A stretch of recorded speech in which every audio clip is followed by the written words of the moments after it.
बहुचर्चित नन गिरफ्तारी केस। आज बिलासपुर एनआईए कोर्ट ने ह्यूमन ट्रैफिकिंग और धर्मांतरण के मामले में अपना सुरक्षित फैसला सुना दिया और इसमें जो दोनों नन्स की बेल पर उनको निर्णय देना था वो हो गया। दोनों नन को बेल दे दी गई, बल्कि उनके साथ एक जो तीसरा व्यक्ति था स्टेशन छोड़ने वाला, उसे भी जमानत मिल गई। अब जाहिर है कि इस पर एक पक्ष बड़ा ही खुश है तो दूसरा हैरान है। एक पक्ष इसे सच्चाई की जीत बता रहा है तो दूसरा दबाव की इंतहा, जबकि दोनों पक्ष जानते हैं कि फिलहाल कोर्ट ने सिर्फ नन्स को जमानत दी है, क्लीन चिट नहीं। लेकिन रायपुर में एक पक्ष विजय जश्न इस पर प्रश्न उठा रहा है। आगे क्या जांच से सारी सच्चाई सामने आएगी, ये प्रश्न उठा रहा है। देखते हैं इस पर एक रिपोर्ट।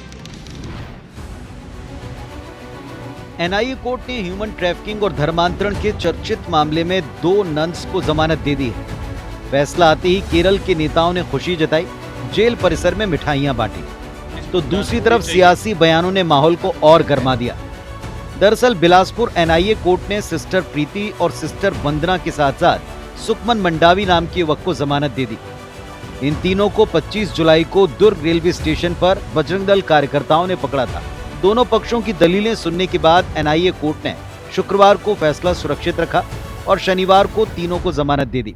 ह्यूमन ट्रैफिक का ये मामला नहीं है, उसका जो इंग्रेडिएंट्स है वो इंग्रेडिएंट्स इनकी डायरी के हिसाब से, कोर्ट की पुलिस की स्टोरी वर्शन के हिसाब से वो नहीं लगता है। जमानत के बाद कांग्रेस और सीपीआई नेताओं ने जेल परिसर में मिठाई बांटकर खुशी जताई, लेकिन फैसला आते ही सियासी गलियारे में एक नई बहस छिड़ गई। पीसीसी चीफ दीपक बैज ने कहा कि ये सच्चाई की जीत है, सरकार एक बार फिर बेनकाब हुई। इसी चीज को हम शुरू से करते रहे, निष्पक्ष जांच होनी चाहिए। क्यों नहीं की जांच? आपके गृह मंत्री, केंद्रीय गृह मंत्री ने कहा कि ये गलत गिरफ्तारी हुई है, कार्रवाई गलत है। दूसरी तरफ मुख्यमंत्री विष्णुदेव साय ने कहा कि ये महज एक कानूनी प्रक्रिया है जिसमें सब नियमतः वक्त पर हो रहा है। सीएम ने मुद्दे पर सीरियस जांच की बात दोहराई है। इस मामले पर गृह मंत्री विजय शर्मा ने कहा कि अबूझमाड़ में स्कूल खोलना तक मुश्किल है, ऐसे में बच्चों को आगरा ले जाना ये जांच का विषय है। हाँ, तो कानूनी प्रक्रिया थी और उसमें तो जमानत मिलता है। जांच इसमें जरूर होगी और पूरी जांच होगी। उस जांच के आधार पर क्या स्थिति आज अबूझमाड़ में है, जहां पर स्कूल खोलना दूभर हो, वहां के बच्चों को अगर आगरा ले जाया जाए तो जांच का तो विषय है ना भाई। जाहिर है मामला अभी शांत नहीं हुआ है। सवाल ये उठता है कि क्या जांच के बाद पूरा सच देश और प्रदेश के सामने आएगा। Bureau report, IBC 24।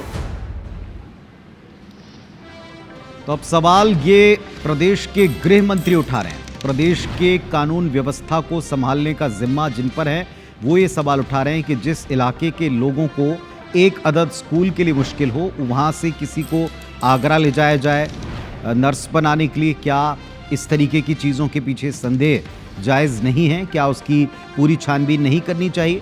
इशारा किस तरफ है लोग सब समझ रहे हैं, लेकिन इसके बावजूद इतना प्रेशर क्रिएट किया गया, क्या ये उसका असर है?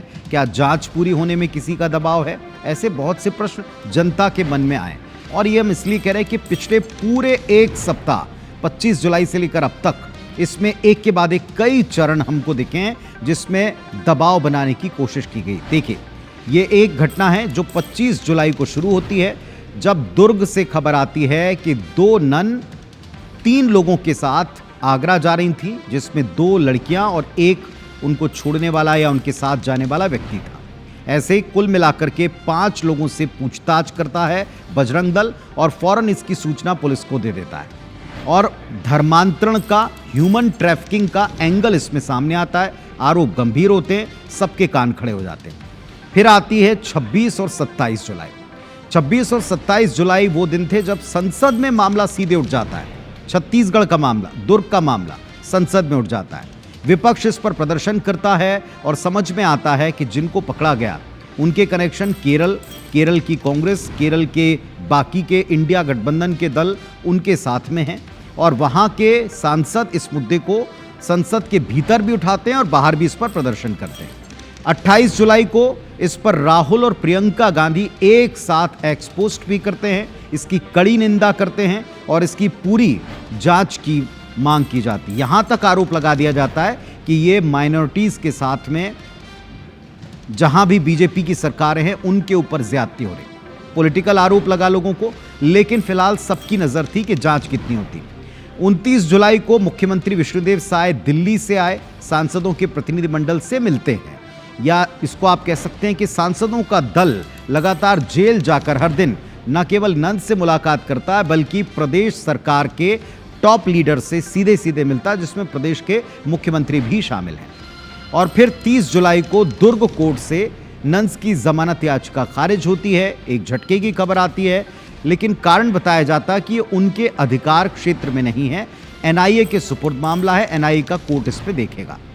फिर आती है 1 अगस्त, जब एनआईए कोर्ट दोनों पक्षों को सुन लेता है, पूरे मामले को समझ लेता है और उसके बाद फैसला बेल के ऊपर जो एप्लीकेशन थी उसके साथ सुरक्षित रखा जाता है। और 2 अगस्त आज का दिन, जब बिलासपुर एनआईए कोर्ट ने नंद को जमानत दे दी। तो ये 25 तारीख से 2 तारीख के बीच में एक तरफ कानूनी प्रक्रिया, लेकिन इस प्रक्रिया का पूरे होने का इंतजार किए बिना लोगों ने केरल से दिल्ली तक कोहराम मचा रखा। एक पूरा प्रेशर क्रिएट किया गया, इसे घोर अन्याय बताया गया। अब लोगों के जहन में एक सवाल भी आया कि अगर इतनी इंसाफ की चिंता उन सारे दलों को है, तो क्या हर एक मसले पे जिस पे अन्याय होता है, क्या ये ऐसे ही रिएक्ट करते? क्या संसद में इस पर वाकई प्रदर्शन करते? क्या किसी भी और अन्य समुदाय के व्यक्ति पर हो रहे अत्याचार का इस तरह संसद के भीतर और बाहर प्रदर्शन करके कभी विरोध हुआ? ये एक बहुसंख्यकों के मन में आया प्रश्न भी था।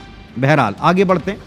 केरल की दोनों आरोपी नंद समेत अब तीनों व्यक्तियों को बेल मिल चुकी है, लेकिन गिरफ्तारी से रिहाई तक छत्तीसगढ़ टू केरल वाया दिल्ली, जो हमने आपको भी बताया तारीख वाइज, एक सियासी धमाचौकड़ी सी मची रही। न सिर्फ दिलचस्प ये है बल्कि चौंकाने वाली है, आई ओपनर है अगर आप समझने की कोशिश करें तो। देखिए जरा, ये 3 तस्वीरें हैं, इन तीनों तस्वीरों में आपको पूरा घटनाक्रम समझ में आएगा। दोनों आरोपी नंद की तत्काल रिहाई को लेकर जबरदस्त सियासी हलचल आप तस्वीरों में देखेंगे। अंदाजा किसी को था नहीं कि अचानक से गिरफ्तारी के बाद देश का एक बड़ा पॉलिटिकल हिस्सा भी एक्टिव हो जाएगा। क्या विपक्ष क्या पक्ष, जांच पूरी होने, कोर्ट का फैसला आने से पहले आरोपों की बौछार, बेबुनियाद आरोप लगाया जाना और उनकी सफाई में और बेबुनियाद तथ्य दिए जाना, ये सब कुछ हमने इन 7 से 8 दिनों में देखा। रायपुर से लेकर दुर्ग तक मुलाकात बैठकों का सिलसिला चला। कोर्ट के फैसले के पहले विपक्ष के प्रतिनिधिमंडल ने यहां तक दावा कर दिया कि जमानत का विरोध नहीं किया जाएगा, अदालत से जमानत मिल जाएगी। अब भला फैसले के पहले यह फैसला कैसे सुना दिया गया, यह बड़ा हैरान करता है। ये जो नन है उसको हम भेंट करके आए हैं एंड उनको न्याय कैसे मिला जाए उसी का हम प्रयास है। तो यहीं पे मुख्यमंत्री जी आश्वासन भी दिए हैं कि वो केस को एक इन्वेस्टिगेशन बिठा के एंड इसका जितना जल्दी हो सके उसके रिजल्ट भी निकालेंगे। He has given a good personal hearing, good patient hearing आपको दिया, इसी बात हम संतुष्ट है। संतुष्ट सब्सिक्वेंट एक्शन में संतुष्ट होना चाहिए। कैसा एक्शन होना चाहिए वो देखना। तो केरल के सारे नेताओं ने पूरा जोर लगा दिया, इसमें कोई शक नहीं। देश के गृह मंत्री से आश्वासन लिया है कि सरकार यहां अपनी तरफ से कोई आगे एक्शन या आगे जमानत को लेकर कोई बात नहीं कहेगी। ये पहले ही 24 घंटे से पहले यह ऐलान कर दिया था। मानव तस्करी और धर्मांतरण जैसे गंभीर मामले में इनकी गिरफ्तारी हुई हो, उस केस को लेकर इस तरह का दावा, जमानत दिए जाने का विरोध नहीं करना, यह भी चौंकाने वाली बात रही, क्योंकि गिरफ्तारी के वक्त जो आरोपी सवालों के कटघरे में थे, जमानत मिल जाने के बाद यह पूरी कार्रवाई ही सवालों के घेरे में आ गई। समाज की रक्षा के लिए, हिंदू समाज की संस्कृति को बचाने के लिए अगर बजरंग दल को गुंडा कहते हैं तो यह आरोप हमको बिल्कुल मंजूर है और हिंदू समाज की संस्कृति के लिए हर एक चुनौती से लड़ने को तैयार है।